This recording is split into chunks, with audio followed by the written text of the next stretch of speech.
Hi, Sharon. Thanks for your comment. So she says, if you've never been to the boonies, please don't prejudge how we would react. I will say that I can't speak from personal experience. I'll admit that. But I think it's really important to listen to other people's stories. And there have been a few people who've shared their experiences living in more rural areas of Canada. I have heard stories of people who have lived in those places. You know, this is not just me making up stuff off the top of my head. You know, even though it might not be my personal experience, I do try to listen to other people and see what are they feeling, what are they experiencing. I know this has been a really great comment section for people sharing how they don't prejudge people and how asking about people's places of origin is more of a conversation starter for them. And that's fine. But I do think that we cannot afford to be, how do I put this? Not in a nice way. I feel like in Canada, we have a polite veneer that we show to each other and to the world. And I think it's really important for us to dig deeper than that and say, like, what actually happens behind the scenes?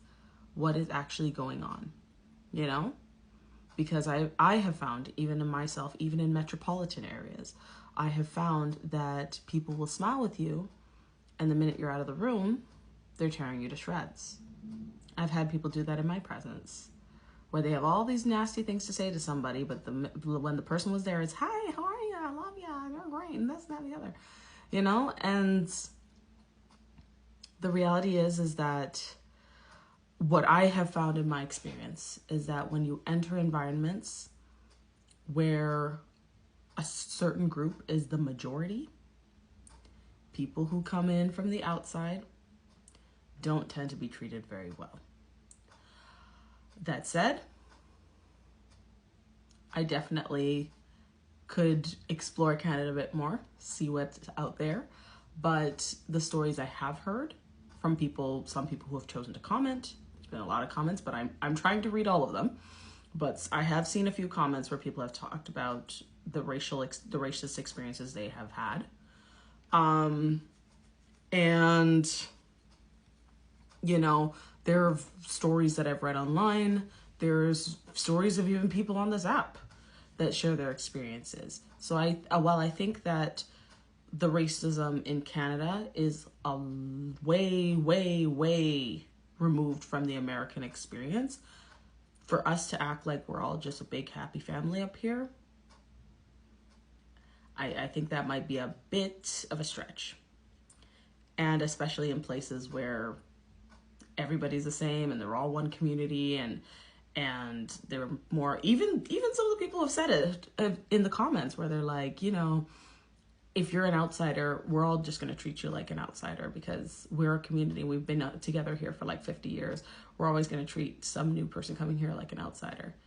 And it's like, okay, so what if that outsider now comes from a different country, has a different place of origin, different language that they may have been born growing up?